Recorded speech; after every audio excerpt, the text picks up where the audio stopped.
Dear audience, with us in the second episode of the podcast Svet kapitala s Petro, which we dedicate to the jubilee of the IEDC Bled School of Management, is Dr. Erhard Busek. We invited Mr. Busek to the podcast because he is connected to the IEDC Bled School of Management, which is celebrating 35th years of its existence this year. Mr. Busek is also president of the supervisory board of IEDC. With Mr. Busek, we first discuss business. Please, Mr. Busek, name 3 reasons why companies should invest in employee talent development also during periods of crisis. That's the only way to survive. I think we have to invest in the future. What does it really mean to invest? Not only to put money in and then they will get a lot of money back and earn a lot of money. No. I think if we are investing money, then we are investing in our future, developing solutions and so on and so on. This is a challenge for our fantasy. It's even more fantasy needed. And don't forget, business and I think competition in economy is also a question of fantasy. You can do an enterprise, you can have an idea. I think if you offer a solution for the human being, everything what the economy is doing is developing solutions. As you will find out for yourself in the next few minutes, Dr. Erhard Busek is a fascinating personality. He cannot be narrowed down to the conventional framework of the biography. He was born as the son of civil engineer in the first year of World War II. He grew up in a spirit that gave him enough self-confidence to enter politics, but he never let himself to be squeezed into some small frameworks of thought. He is a true homo politicus who reflects social and political events through an intellectual and humanistic prism. The common thread of his rich biography is Central Europe and the Balkans. If something upsets him, he always says it, urgently. It is his natural inner impulse. Dr. Busek was Vice-Chancellor of Austria and Special Coordinator of the Stability Pact of Southeastern Europe. He has been president of the Supervisory Board of IEDC Bled School of Management for more than a decade, and he is a good friend and big supporter of the school. I think it was done through the lady president, Danica Burg, because we were cooperating in the years before on Southeast Europe. And she was a member of a business advisory council, which I was doing on behalf of the Stability Pact for Southeast Europe and for the Southeast European Cooperative Initiative. And here we tried to create a better cooperation between the businesses of the different countries in the region, but also in the direction of education and so on and so on. Mr. Pierre Casse, your colleague, professor at IEDC Bled School of Management, said that he realized that that school was a real jewel in a business education. You said that it is a very important school. In your opinion, what are the best features of this school, IEDC, and what is the key motive for you that connects you most to this school, Mr. Busek? I think I was always very interested, I think, to fight against borders within the world. I think especially if we are putting up walls, it's always bad because it is hindering the connections. So far, this school is a connection, is something what connects parts of the world by education. And I think what was done by the school is really excellent. And may I say it was very well accepted all over the world. Sometimes you allow me this remark, I have the feeling that the IEDC is more accepted in the world than sometimes in Slovenia. Dr. Busek, in 1989, you were appointed Minister of Science and Research. From 1994 to 1995, I think, you were Minister of Education. Tell me, Mr. Busek, what is the general role of business schools nowadays?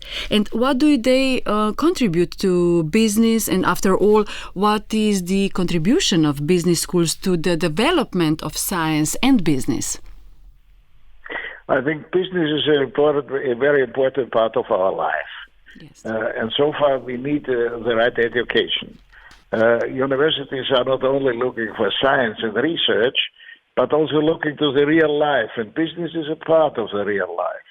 And so far we have to train the youngsters going in this direction to be able to put these things together. On the one side, their knowledge, scientific education, but on the other side also exact experience concerning the business. But in addition, and that's important for the humanities, also arts and philosophy. Yes, I agree 100%, Dr. Busek. But like life, also business schools, education is changing. What is the main trend in business education, in your opinion? How do we prepare people for a world that we actually do not know anything about it? I think you mentioned the real background which is necessary. I think if young people are educated in such schools, they have to be open for everything. We have to be interested to get this experience. I think we are not fabricating finished things by universities or by education. We are also transmitting the feeling to look what's coming on, what are the next trends, in which directions are we developing, what is happening in other parts of the world, and so on and so on. I think this is the real sense of such schools. Do you find nowadays zeitgeist interesting or dramatic, or how do you feel nowadays? I think we are living within a tremendous change in this world. It has already started years before, but we didn't register it in the right time. I think now a lot of things are coming together. First of all, that everything is more international. Second, that this global development is connected with a lot of conflicts. I think if you're looking to Afghanistan, this is only one example. Yes. But if you're looking to the map around Southeast Europe and so on, we have a lot of conflicts here. Belarus, Ukraine, the Caucasian states, and so on and so on. It's a long list. And we are far off from peace and better understanding. But business is a way for better understanding because they have to cooperate. That's working, but there's also a tough competition. I think we grew up that the Americans, the United States, are most important to the business. I think now we are living in a world where the United States have to compete with China. I think this is a very interesting challenge which is here existing. But also we have some other moves, also especially I think by migration. The labor force is migrating, the knowledge is migrating. I think this is comparatively very new, and we have to adapt the education to this. And even by research, we have to look in which direction might it go in the future. Mm-hmm. Do you think, Mr. Busek, that business people, managers, and academic world have in this moment more solutions, more smarter solutions than politics? How arrange world dynamic? I think I have to confess, first of all, having been a politician, I'm extremely skeptical about the capacity of politicians nowadays, especially in Europe. I think if we are looking what is happening in the world, it is passing by Europe. And if we are not really waking up, I think we will miss the opportunities of the future.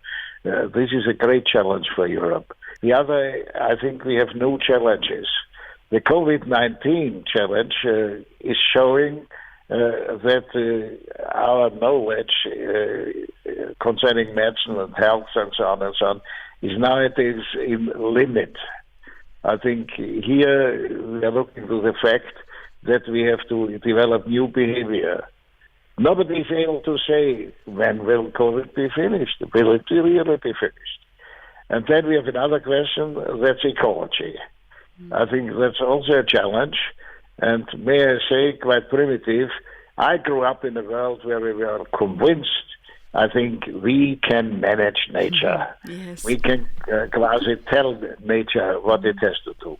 Nowadays, nature, by a lot of disaster, rain, climate change and so on, is teaching us that we are in limits in our capacity to manage nature in all the consequences. And therefore we have to look in which way are we able to live with. And this is a challenge for our fantasy. It's even more fantasy needed. And don't forget, business and I think competition in economy is also a question of fantasy. You can do an enterprise, you can have an idea. I think if you offer a solution for the human being, everything what the economy is doing is developing solutions for our daily life. How we can do it, how can we bring the things forward. And here we're in a very interesting time where we are challenged to have more fantasy in the business world, in technical questions, and also in the way of living together.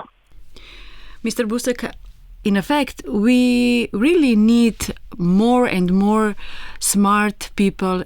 Please, Mr. Busek, name 3 reasons why companies should invest in employee talent development also during periods of crisis.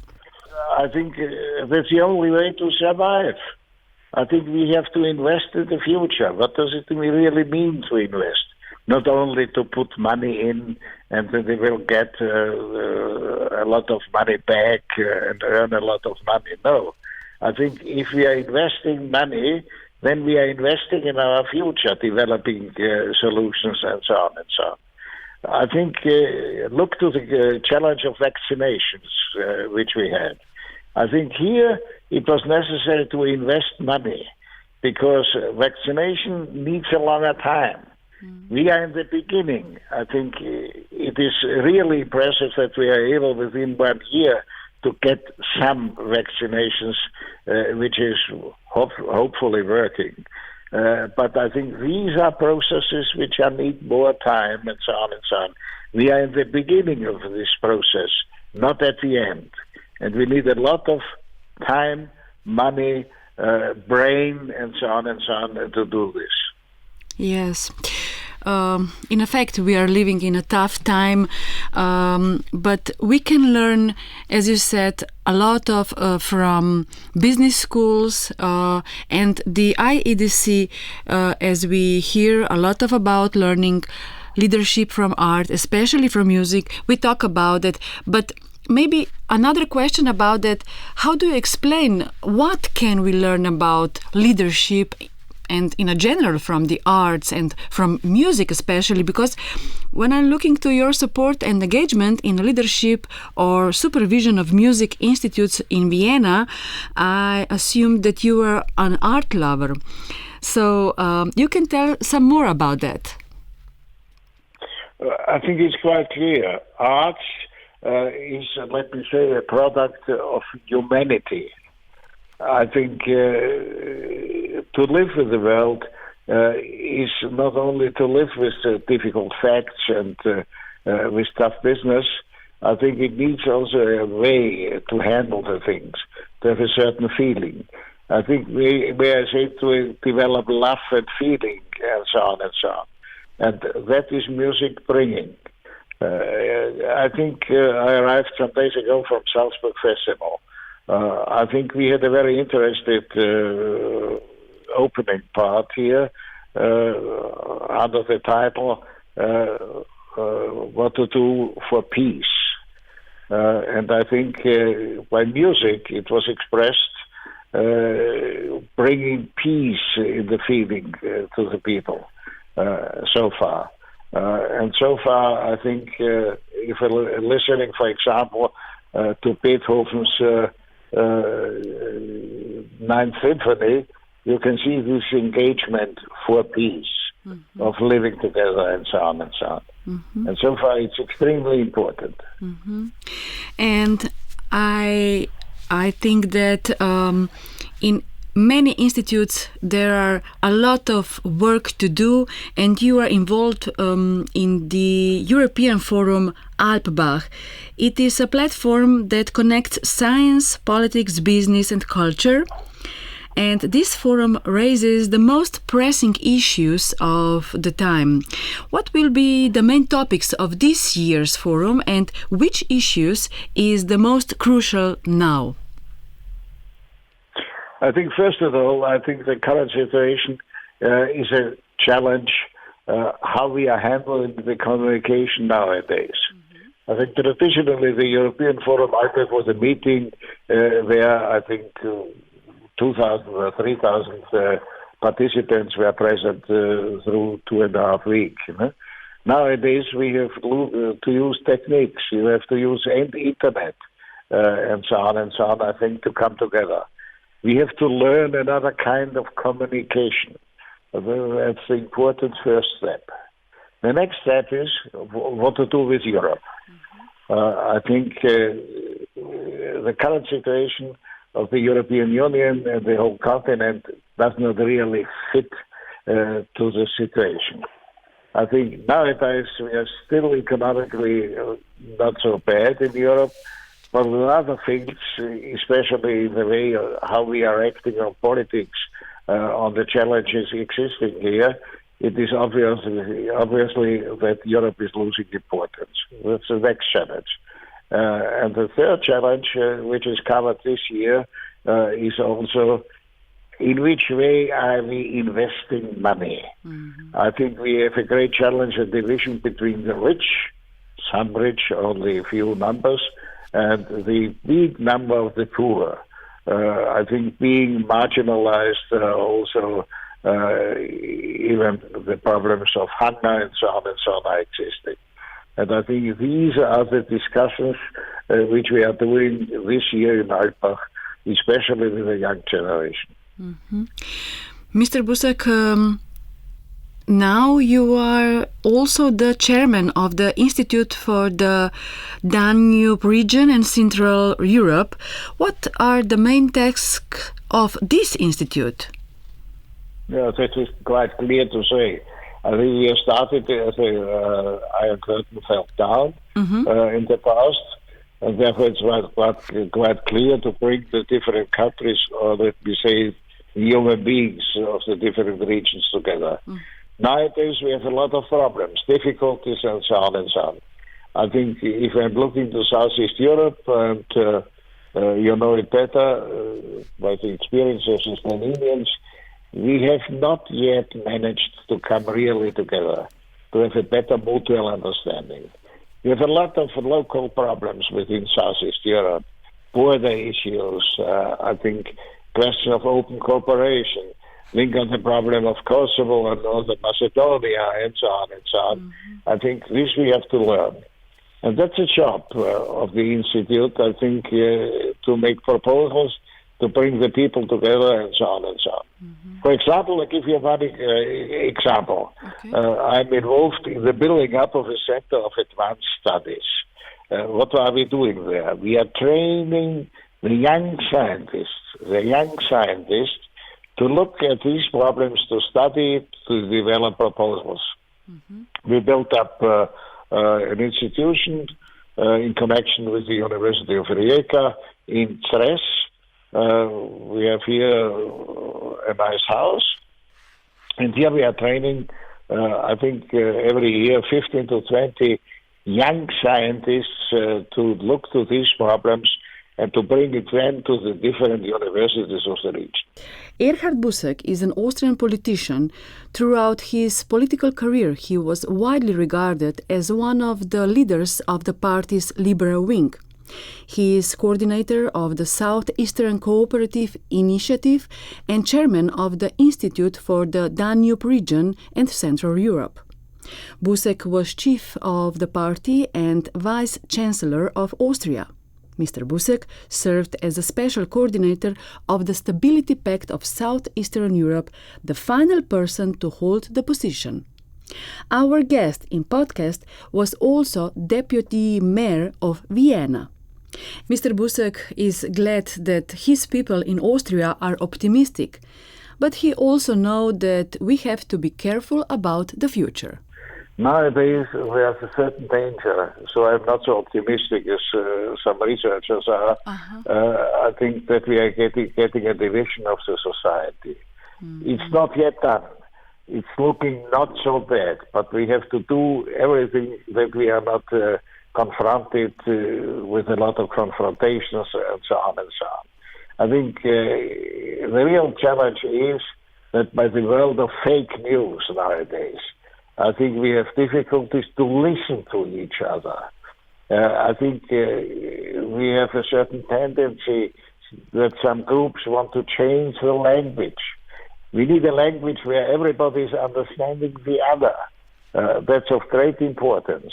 And on this we have to concentrate.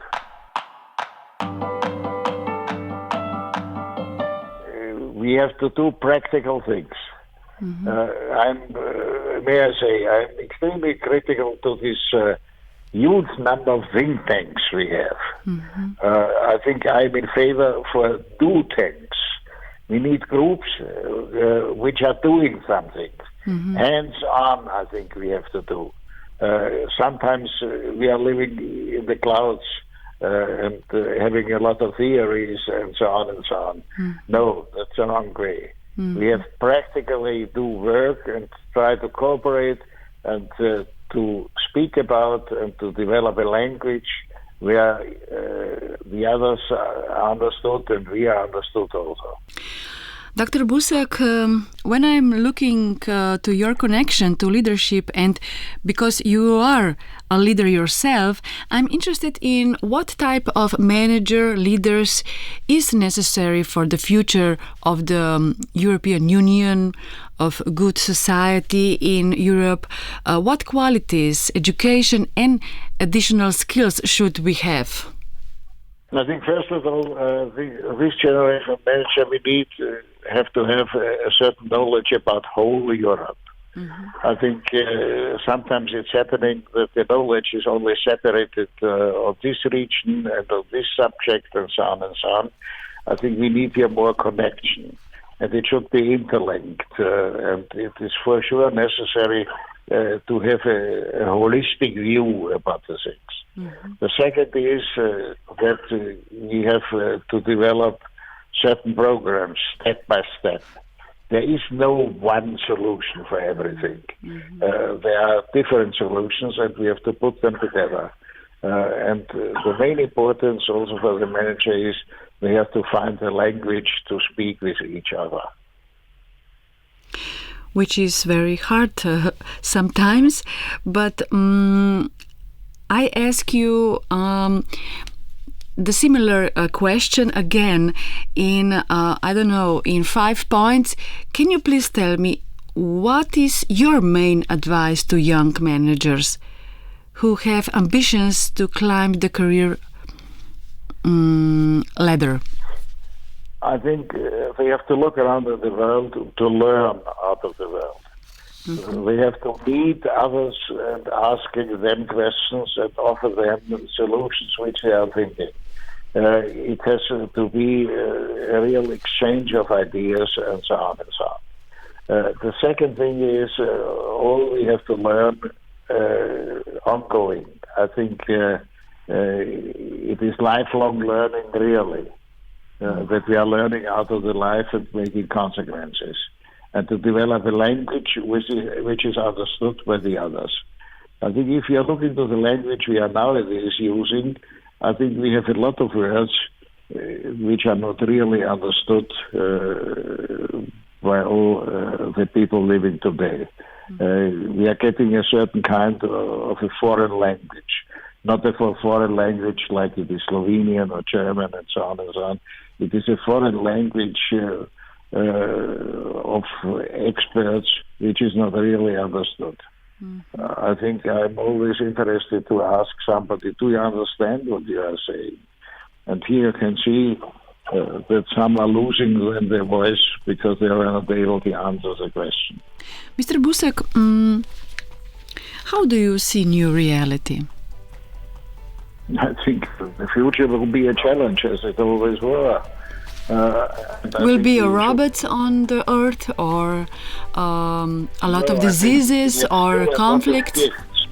I think the whole world given to us by God, or on whom you ever to believe in, I think is a big gift, and we have to do the best. And we have the capacity if we have fantasy. That's the reason why I believe also in arts. Arts has something to do with the creation. If you're an artist, you have to create.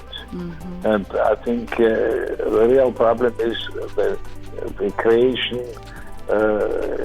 is given to us. The world as a creation is given to us. What we are doing with this is our responsibility. Dr. Busek, thank you very much. It was a pleasure talking to you. We come to the end of this interview. I hope I see you soon in Bled. I hope so.